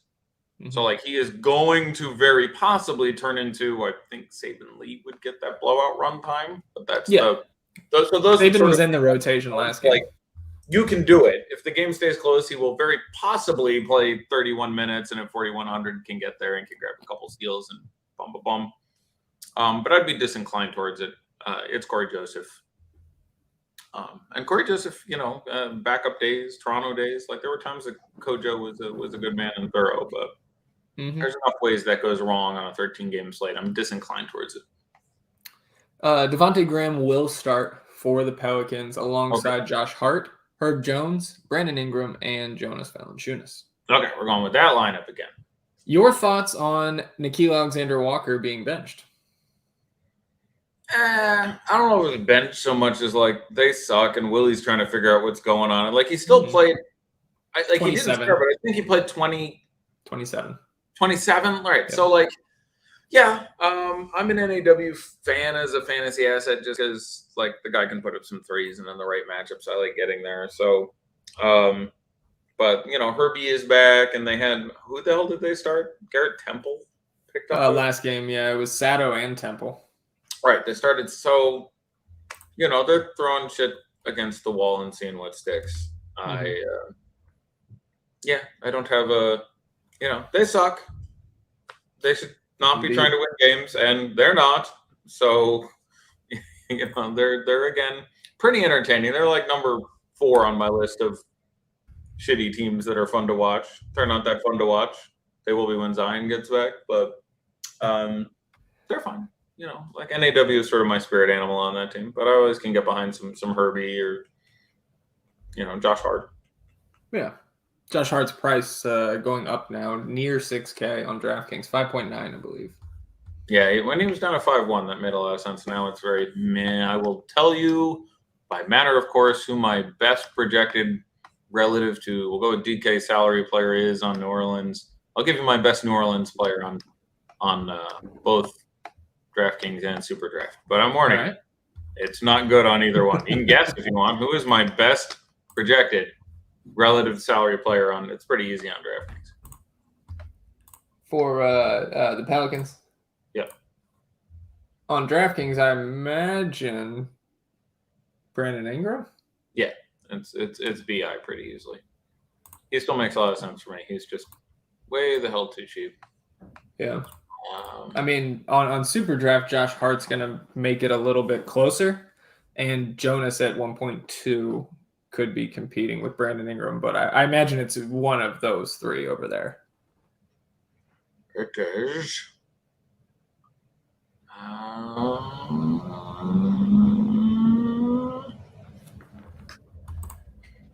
It's not working. I'm gonna have to do this like very granularly to figure this out on Superdraft. Hold on, let me get.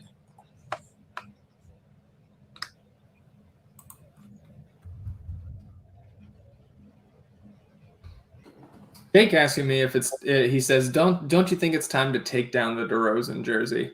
Never. Dude gave everything he had to San Antonio. Wasn't good enough to win a title. That's fine. I appreciate DeMar DeRozan for his efforts, and I wish him the best of luck in Chicago and beyond. I'm also a huge fan of his stance towards mental illness. So yep, we live in and also sneaky first team all do not fuck with this guy team, at least with the guards. Yeah, international Patty and him were. Mm-hmm.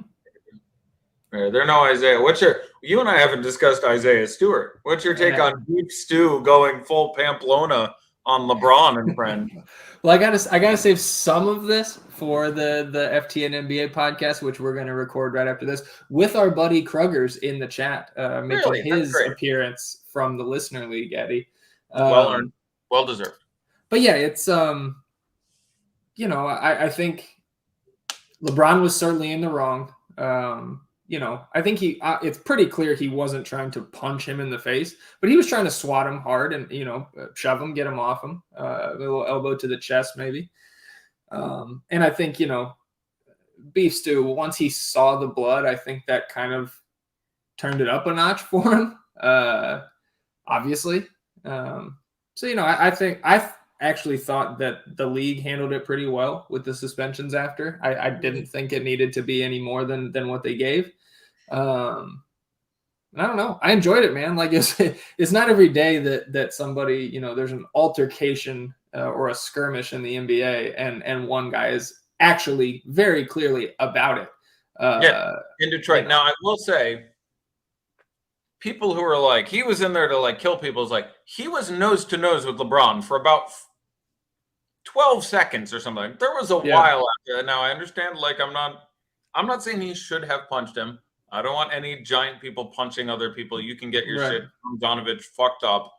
Mm-hmm. I'm not about that. I don't want anyone to get really hurt. I'm glad he didn't punch him. I'm not talking shit at him for not being punched him. There's a lot of people on Twitter like, this guy was ready to kill people. It's like, in fairness, he was this far from him for several minutes, and like the hands, like we didn't even get this.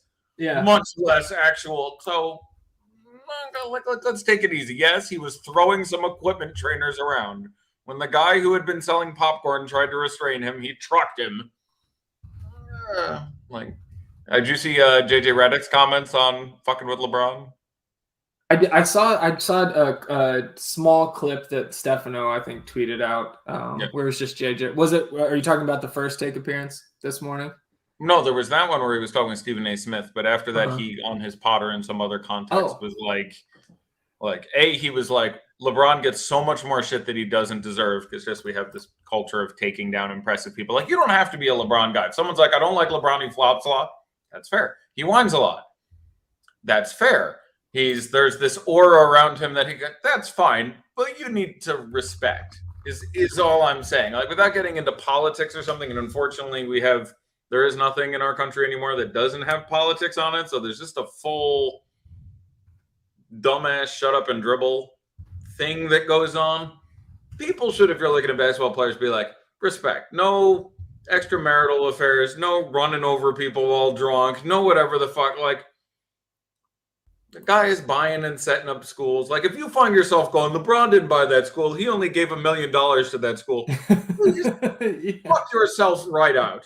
Like, just when you give $2 million to a school, I will accept your giving LeBron shit for only giving $1 million to that school. But in the meantime, fuck yourself right out the doors. It's just like, it's fine if he's not your guy. I don't like the way he plays a bitch, but you should still be like, look, I can respect that. Like, I'm not a big country music guy. Someone says, what do you think about Garth Brooks? I'm like, I got to respect that game. Like, he does what he does extremely well. Might not be my shit, but I'm not so insecure that I'm like, oh, that fucking guy, he's never going to be as good as Jermaine Dupri. That doesn't make any sense.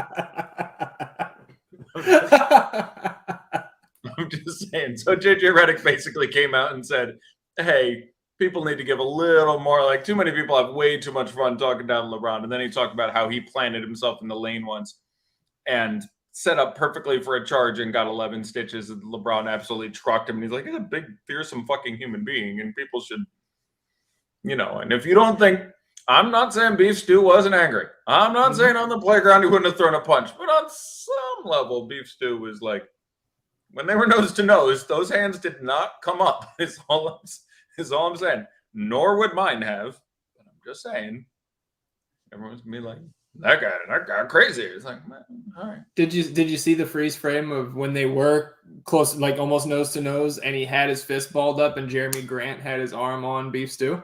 I didn't. Did you see what? It's not Delonte West. Who the fuck tweeted the best thing ever? Gilbert Arenas? Gilbert Arenas fucking absolute best. He was just like, let me tell you a couple things. First of all, don't do that. Second of all, if you do that, you're going to be playing in Turkey in a week and a half or whatever. Like, that was some excellent shit there, too. The best part about it is he used that entire rant to be like, I brought a gun into the locker room, but what you did...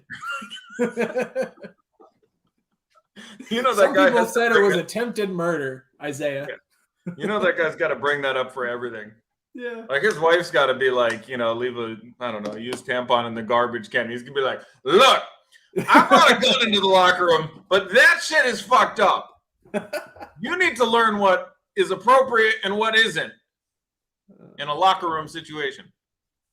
Gilbert Arenas, there it is. Easy B posting the entire. I love how he tags everybody too. He tags Isaiah, he tags LeBron, he tags Kevin Durant, he tags Steph Curry, he tags Klay Thompson, Rajon Rondo, Chris Paul, hashtag attempted murder, and then tags Enes Kanter to close it out. Gary Harris to the moon. Somebody put in the chat. I hope that's real and is. I'm going to look now. I do feel like, I got to be honest, I think we should start doing basketball analysis at 7:30 because the best part of the show is the whatever shit. And like, everyone leaves by now.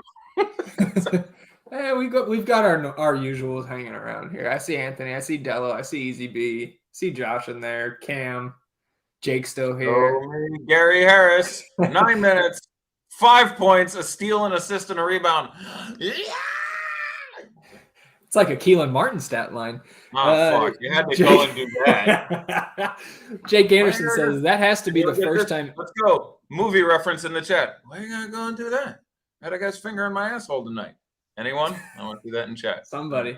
I'm going to say Tyreek gets that one. Or no, Hugo, Del Griffith's 2 pillows is still here. I think he'll get that's your reference guy, Eddie. Hey, why you got to go and do that? Jake said that had to be the first time anyone has complimented Jermaine Dupri while using a voice like that. By the way, we did get some news. Dylan Brooks will start alongside John Morant, Desmond Bane, Jaren Jackson Jr., and Funaki. Yep. The Wolves will start D'Lo, Pat Bev, interesting to put D'Angelo Russell first there. Anthony Edwards, Jared Vanderbilt, and the Big Cat with Josh Okogie available to play. Ball, Levine, DeRozan, Javonte Green, and Nick Vucevic for the Bulls. KPJ, Jalen Green, Eric Gordon, Jayshawn Tate, and Christian Wood for the Rockets. Normal 5 for the Heat: Lowry, Robinson, Butler, Tucker, Adebayo. I like Jared Vanderbilt starting finally. I'm glad they went there. Like Price coming up. He's a slightly worse individual defender than McDaniels in my estimation, but a better team defender, better rebounder, better all kinds. So I do think the team is better that way. And the team has been better defensively this year, especially in the half court. They have? Yeah. 4,600 on DK now for Mr. Vanderbilt. Yeah, great rebounder. Not, he's one of those guys who's going to get you your 10 rebounds. The 10 points are in question a little bit, but 11 rebounds a game over his last 3. Well, there you go. That seems like a lot. LaMelo Ball, by the way, 10 points, 2 rebounds, and an assist in 9 minutes. He's no Gary Harris, but he's doing okay. My Top Shot lineups love to hear that. What else is there? See, Josh telling me, say something to keep me from hating myself for playing Murray. Assuming you mean DeJounte Murray, you should not hate yourself at all. If it's Jamal Murray, you should really get If it's Bill Murray, look, I like Space Jam, and I know the NBA needs some new blood. Yeah. But it's not going to happen. It's not going to happen. It's over. It's over. You lost. We were in no condition to putt back there, Larry. I'm going to give us both 2s. The NBA is going to need some new players. Larry is not white. Larry is clear. Josh, by the way, DeJounte Murray, 59 plus DK points in 3 of his last 4. The production is just spectacular now. You expect this game to stay close. Good fantasy environment. Spurs actually playing extremely fast, Eddie, from what we are used to with the Popovich coach team. Like top 3. They're top 3 in the league. Or something. Like they're. I think it's 4. Yeah. It's And DeJounte, I mean, if you would have told anybody at the start of the season that DeJounte Murray would be 9-6 and we'd be he'd be highly ranked, you probably would play him every slate between October 20th and now. If you had, you'd be doing extremely well. if you locked DeJounte Murray this year, that's a fun game. Like, who is your best lock every game this year player? DeJounte Murray is up. LaMelo and DeJounte, I think. LaMelo and DeJounte are the 2 that immediately. DeRozan for a while would have been pretty nuts. Cade Cunningham at where he started, certainly. We did get some news here. Josh fucking Giddey would not be hurting you too bad. No. Rashawn Holmes, eye injury, questionable. Yeah. Oh, well, thank God they don't have any other centers on that team. Wait a minute. Shit. Yeah, and I know Walton is gone, but when he was there, man, I kept trying to look for a pattern in his Len, Tristan Thompson minutes distribution or even like rotation distribution, and there was none. Nope. It was just how he felt on that. Look, here's the thing about Luke Walton. Sure, he wasn't a very good basketball player, and he made some questionable rotational decisions and didn't have a lot of authority in the locker room. But on the other hand, he's also a rapist. Luke Walton? That's not rapist. What did he do? He did something really bad. Was it drunk driving? He did something. I think he did get a D-dub. Let me see. Trying to make a funny. I didn't think it was driving while impaired. I thought it was he took me out to a drive-in, and I thought it was one of those. Let's see. Accused of sexual assault by former sports reporter. Yeah, you're right. It's not. What happened? Accused of sexual assault by a former sports reporter. I thought so. Yeah, I thought he. When they're famous, they just let you do it. You can grab him. I thought he ran one of those. Yeah, it seems like he possibly could have. On the other side of that coin, he had his car stolen during a crime spree from 2 individuals who were arrested back in 2015. It could be where he could be responsibly trying to protect himself and his community. Zing. Easy B wants to know, did you see the little quadrant of pictures there with Kevin Durant's hairline, his ashy ankles? His ashy ankle? I saw the ashy ankle, and oh my God, I have it. Let me see. and they're comparing it to, oh my You God. see that couch? What is the couch set? Is that actually Kevin Durant's furniture? No, it can't be. Like, is that you're just coming up with various Culturally insensitive things showing dark. Like, I'm not gonna lie, his ankle looks a lot like that couch set. So it's sort of like I would assume they would go left to right or top to down, but it's sort of like the top left and the bottom right, and then the top right and the bottom left. Yeah, he definitely. That is one ashy ass ankle. Get that man some cocoa butter. We did get a question here from Pyro Runer. Somebody I've never seen in the chat, so if we haven't conversed before, welcome. He's asking who we playing if Rashawn Holmes is ruled out. My first thought is we won't have many pivots because that is the late night hammer. So I don't, it's going to be tough. I guess Philly and Golden State also tipping at 10 Eastern, but not a ton of places to go there. Certainly on the late slate, I think you're just going to prefer whichever of those centers starts, Tristan Thompson or Alex Len. I guess you could get Chimezie Metu back in there. Tristan Thompson is at 32. You could also get Bagley at center, which you can't play power forward in the NBA when you can't take a three-pointer. So like if he's ever going to play, he's going to have to go.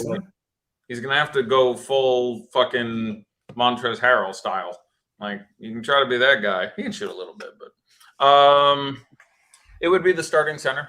Tristan Thompson costs $200 more than Alex Len. Alex Len is a better fantasy producer. They are both center only. I'm 99% sure both these men are center only. They are both center only. They're similar fantasy producers. Alex Len is a little bit better. But yeah, the answer would be there's nothing wrong with playing both. If you actually want an interesting edge, you built your lineup with both of those centers. They're going to play. If you want my best guess as to what will happen, I think they'll start. I think they will start Tristan. And he would end up projecting for a minuscule more for me, but Len would be lower owned enough that you'd end up with something similar to DeAndre and Dwight. Yeah. I mean, if you have Rashawn on DraftKings, it's probably in your utility spot, unless you didn't go double center. You've got, I don't know, Drummond there, Nurkic there, who knows? Yeah. You should be able to easily swap to like a Harrison Barnes or a Buddy Hield there. No, it's not really a pickup for Nurk. It's fine, but he wasn't fearing the mighty Rashawn Holmes interior defense or anything, so it would not be a remarkable change.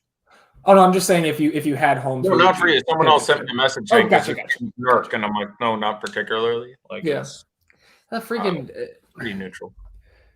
Can Chauncey play Nurkic more than 24 minutes one of these days? Like, I am generally a fan of playing your best players less in the regular season. I really am. Like, most of the time, if you go, you can play Fred VanVleet 39 minutes or 33 minutes a game for the first at least 5 months of the year. I would say 33. Just play your better players less. It might, and it obviously has something to do with the quality of your bench. But they have some decent backups for Nurk. And so, yes, for fantasy, it's very frustrating because he's a very good center and they just don't give him enough time. And if they never turn it on, that'll bother the shit out of me. But, he has had some leg issues, and so I'd kind of like to see it. But usually I'm a big fan. Like, and again, I'm not. But if I'm an NBA coach, I'm trying to win titles. I'm playing people not a lot of fucking minutes. Like, I'm doing what Monty's doing. He's like, we're going to try to stop CP3 from playing 30 minutes. Good. Dude keeps having his legs blow up in the postseason and not winning rings because of it. Do that. Do more of that. Have him play 62 games, rest 20 fucking games, average 30 minutes in those 62 games, and then, win. That would be good. Try that. Like, when you have a competent backup, get it out there. So it's interesting, and Portland is in a unique position where they're not really pushing hard to win anything, nor are they blowing it up. So. Corey Joseph will start alongside Cade Cunningham, Sadiq Bey, Jeremy Grant, and Luka Garza for the second straight game. Boom. Your take on how many points Bobby Portis and Giannis will have in the first 2 minutes against Luka Garza? Over under 8.5. When the clock ticks to 9:59 left in the first quarter, over or under 8.5 game points. Yeah, for those two guys. For Portis and Giannis. Or we could say over under 2.5 fouls for Luka Garza. Because if you're not hunting him every single play, we'll make them both bets. Okay. Has that game started yet? It's not. It's a later game. No, it's at 8. Okay, we're gonna have to go through this. Let's put them both on the board. Do you want to revise your lines? It's 8.5. Yeah. For Portis. I'll go. Let's go a flat 6 for the points. Flat 6. So no action on a tie. No. That's a really tough one. We put it on the board. I had to make it more realistic. Yeah, I was going to say 8.5. I was going to win most of the fucking under on that one. I will take the under on both. I think Luke Garza can keep Portis and Giannis under 6 for 2 whole minutes. And I think under 2.5 fouls. I think that was. Can we put the fouls at 1.5? Yeah, that's tough. Yeah. I don't know. Yeah. That's a no bet. 2.5. Like, he gets 2. He's probably coming out. Right, but he's got a. I'll take no bet on that. Just one more bet then. I will take the under 6. We will let the fouls go. It's 2.5. That's a lot. Don't get me wrong. They're coming, but I think they would come. So you said under and under? I'm not no bet on the foul. No, okay. But I will take under on the 6 points combined scored by the two of them in the first 120 seconds of the game. Gotcha. Did Gary Harris with another dime. There you go. Got like 11 DK points. He's a monster. 12, I think, if I'm seeing this. He's out of control. Did take Garza 5 minutes and 24 seconds to pick up his second foul yesterday. Wow. See? Yeah, it was a good run for him. I assume this is Terry Rozier. Terry Rozier, 8 points, 2 assists, a rebound, and 3 steals in his 12 minutes. World-class steals guy, Terry Rozier. World-class steals guy. World star. Jay Craig's asking us, Drummond or Murray. I assume he means DeJounte. For me, it is DeJounte if you have the cash for him.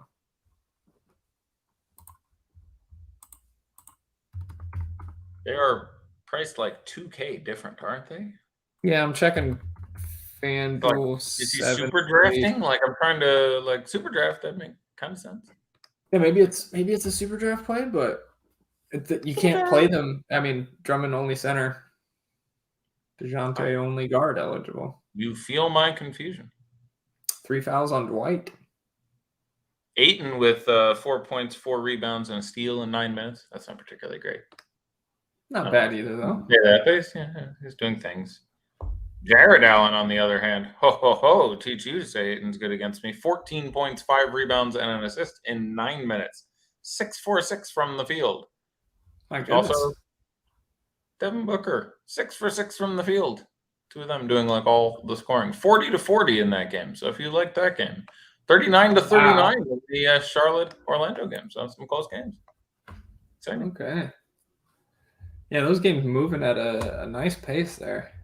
They are moving along nicely. Our boy Franz Wagner, 4-4-1, 2 fouls in only 8 minutes, but 4-4-1 for his price, very tolerable. Again, no Gary Harris, but he's doing okay.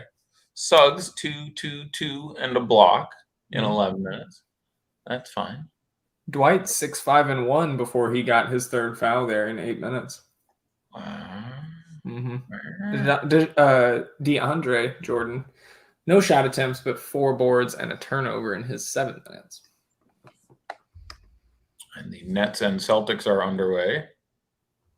Patty Mills with a 3 to open the scoring, but LaMarcus Aldridge in there with an early steal. There you go. He's in there with a steal in the first 90 seconds. Grant Williams with a rebound. Kevin Durant made some bucket. That will not be the last one of the day. All right, I have to go. Let my wife's college friend hate me, and yeah, it's tough. Any belittling on the menu for tonight? Any of that, or So. just okay? I think so. Boy, you're looking older. When will all your hair be gray? It's gonna be like that.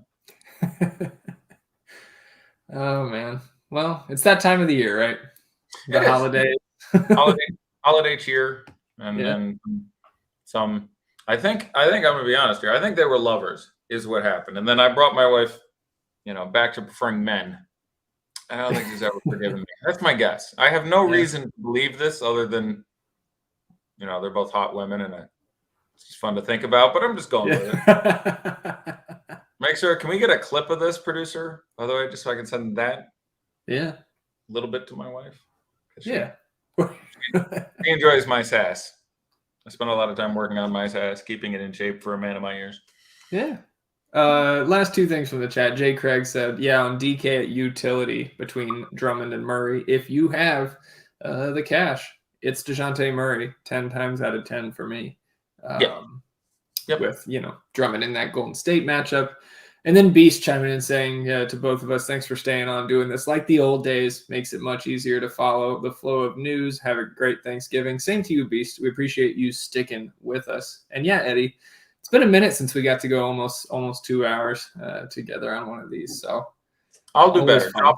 Job will start to get a little easier. I don't know about you. Your boss is a real dick, but my day job should be getting easier as the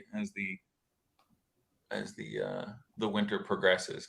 So we'll find a way to do a marathon one of these. I have to fire up the Twitch apparently. I'm gonna be hosting. Why is that? I'm gonna be hosting some Twitch things. We're gonna give some shit away at Superdraft, and we want to do trivia and stuff. So I have been tapped. I've been enlisted to be twitchy. So I'm gonna show up there and give all kinds of shit away. It's got a budget. It'll be fun. You're like, I'll drag you on there with me at some point. I will definitely come on, and that just part I think of the exciting things coming in the coming weeks and months over there at Superdraft. Again, if you haven't signed up for Superdraft, code FTN gets you $100 in bonus funds on deposits of $100 or more, and it would make Eddie Fear happy for you to come sign up and play with us at Superdraft. So to me, that's a bonus in and of itself. It really would. And I'm Zach's boss there. Yeah. And when I'm not happy, when I don't get my bath, I take it out on all right, everyone. HB Card says we need a weekly shooting the shit pod with you and I. Maybe we can do it. Maybe monthly. We'll start that way, and then we can ramp it up as we see fit. Yeah, we can discuss news and stuff in the NBA, Civic. TSL. I mean, shit, man. We just need to have you on the FTN NBA podcast one of these weeks. I'd like to. We need to have that. When do you tend to record? Tuesdays, Wednesdays, kind of variable with, Joe having a baby and Adam having flag football and NFL going on still and all the other things that young Fife Dog does. And we've got the listener league guests coming on every week or so. That listener league, by the way, Eddie, somebody is about 7 games above the rest of the field. I don't know who it could be, but is it really you're wrecking the kids? Oh, crushing them. Yeah, we have an internal at Superdraft Fantasy Football League called the Gold Club, and it's for cash prizes. And our CEO, who is, I enjoy him a lot. I consider him a personal friend, but he's also he's a genius millionaire, drunk gambler. Like, he's a character. And he and I were sitting around the other day, and he's like, I'm going to beat your ass at the Gold Club. I'm going to beat everyone. I'm like, look, you might beat me because you and I are both smart guys who don't spend as much time in the data as we should. I will bet you any amount of money Zach is going to beat you. There is no way over the course of a season of this or basketball or fucking anything, you're going to beat Zach because he's as smart as you and I are. And he works for me 2 places, and I make the guy spend like 19 hours a day with his head and stats. There's just no way you're going to beat him. I will bet you my salary. And he's like, so he hasn't gotten back to me yet, but there's a real chance I'm going to bet like 5 digits on your ability to bludgeon my boss in our fantasy league. I need more information on how we score that Gold Club challenge because, maybe Maybe I have to go create my own scoreboard just so everybody gets points. Yeah, that might be advisable. Anyways, yeah, Dello chiming in. A couple bye weeks in there that I had Joe on the schedule, I think, Adam Pfeiffer on the schedule. Took care of those guys pretty handily in the league. It's and hey, Anthony chiming in. When is Superdraft coming to Pennsylvania? I know we've had that question from him multiple times. You can see by Eddie's reaction. It should have been yesterday, So frustrating. but or the day before yesterday, or the month before last. We're working on it, Anthony. Trust me, we want you to play on Superdraft as well. The were supposed to go New Jersey, Pennsylvania, Louisiana, and I don't recall the exact reasoning for that flow of events, but it has to do with where our lawyers are in the argument to get the, I don't fucking remember it is, but it's boom, boom, boom is how those are supposed to fall. And,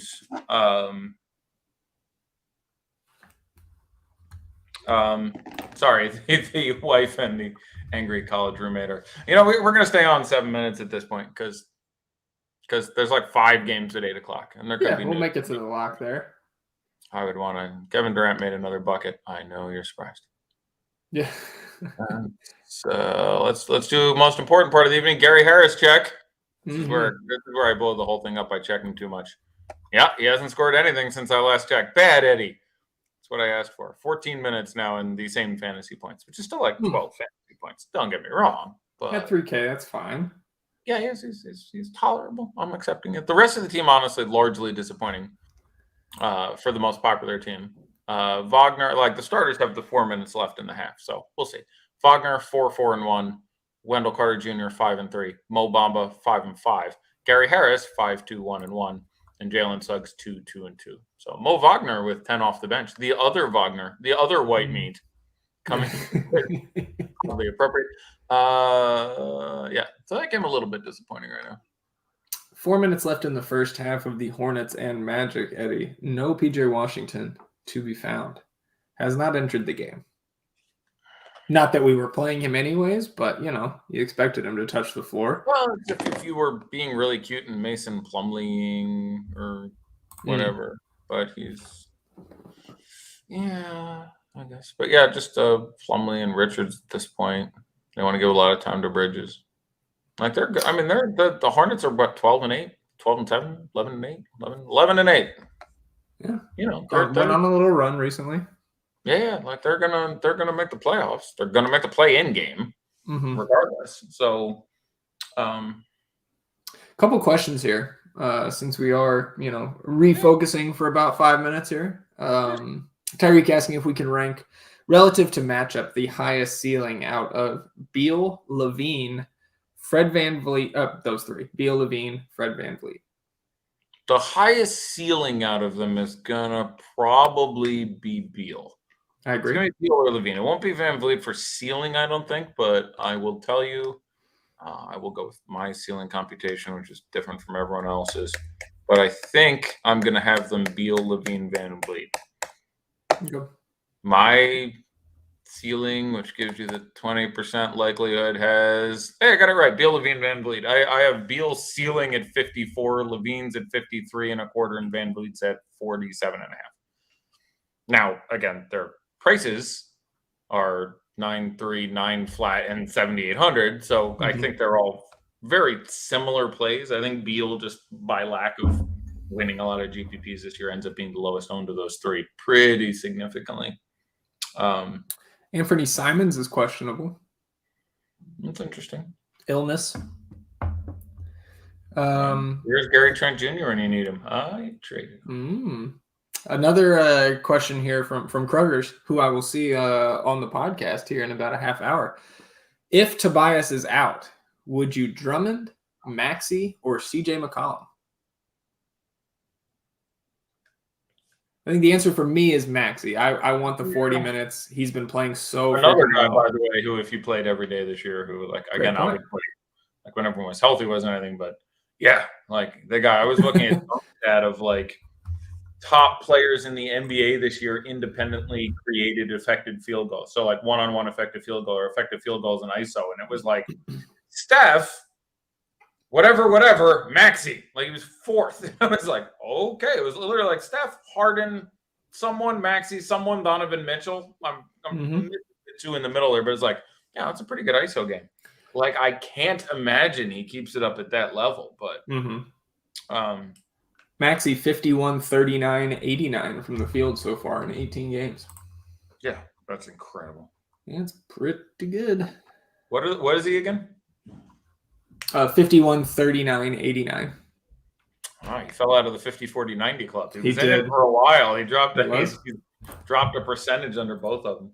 Yeah. That's such a ridiculous club because it's so, like, don't get me wrong, it's obviously an incredible shooting level. But when Tony Snell made it, I think it was a time. Cheapens the value. Yeah, I'm just saying, when Tony Snell makes it into your club, I think it was Groucho Marx who said, I would never want to be a member of any club that would have Tony Snell as a member. I think. Yeah. It's kind of like when my buddy Steve graduated from the same school I did. Cheapens the value of my degree. Who did? Yeah, just my friend. I'll just clip that and send it to him. Just a little Thanksgiving talk. I think it's definitely a good sign when we use, Showtime to send individual disses to your college friends and my wife's friends. Like, I definitely think that's what our bettors at both Superdraft and FTN probably, that's a good idea, guys. Nice job. Yeah, well, if he's watching us all the way out in at Talladega College, I believe in Alabama, NAIA I don't think they have internet there. Shout out Steve. Yeah, I'm sure he'll get it on his dial-up in the morning or something like that. All right, I'm looking at news for the last 30 seconds.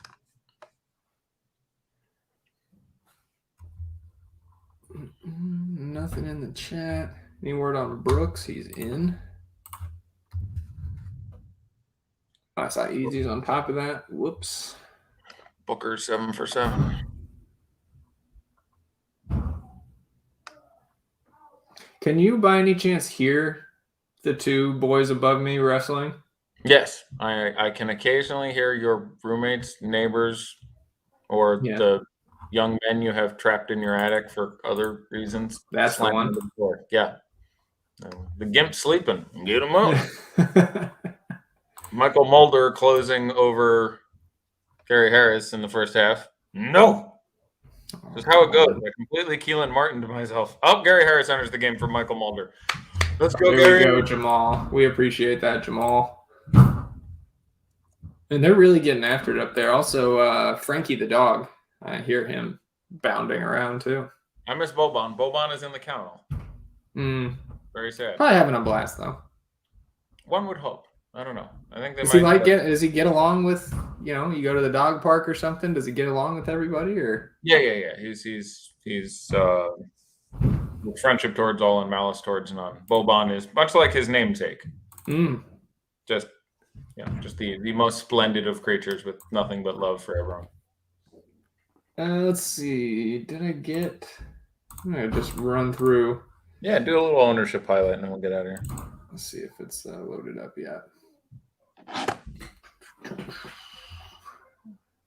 All right, Josh Giddey, 19. I guess I should include the guys that started. There was one game at 7:30. Giddey, 19. Van Vliet, 16. Brandon Ingram, 12. Anthony Edwards, 10. Lou Dort, 8.5. Triple J, 7. Let's see. Al Horford was at 7. What was that? That was Boston and Brooklyn, right? Nobody up top, it looks like. Giannis, 6%. Precious, 6%, alongside Jayshawn Tate. Josh Hart, Corey Joseph, both 5%, alongside D'Angelo Russell, Bobby Portis. Donovan Mitchell, Brandon Clark, Trey Lyles, Pascal Siakam, JRE, Desmond Bain, all 4.5. Gary Trent, 4. Cat, 9.4K, 3.5% owned, alongside Zach LaVine, Jeremy Grant, Bradley Beal, John Morant, and Christian Wood. Jared Vanderbilt, 3%, 4.6K, though. I guess that kind of makes sense that people jumped off with the price increase. Luka Garza, 2.8%.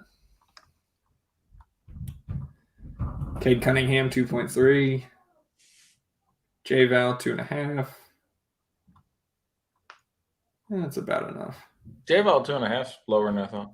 Dan Gafford, 2%. What was he, 4.2 or something? Was he that low? Yeah, it's low. I thought it was 4.4, 4.6, but it's low. Might be 4.2. Gafford 4.2. Same as Precious. Yeah. Yeah. All right. Right. I guess that'll do it for us. Right. Went over the 2-hour mark. First time this year, which I think, what was our average last year? Like 212 or something? Yeah, it was about 212. We averaged more than 2 hours. We both got real jobs. Yeah. Yep. Well, appreciate everybody sticking with us. No, Josh, I do not feed the chained up man beans. I don't give him delicacies like that. Gary Harris rebound. Yeah, you got to keep him hungry in that. Yeah. we appreciate everybody sticking with us, whether you are on FTN Daily or watching us for free on YouTube or Twitter. That's Fast Eddie Fear. Eddie, have a happy Thanksgiving. I'm Zach Graham, a.k.a. Kawhisenberg DFS. Shout out Thomas, our producer extraordinaire behind the glass, as always. Oh, it's muted. Let's get these beans. Run it back. Good night. There you go.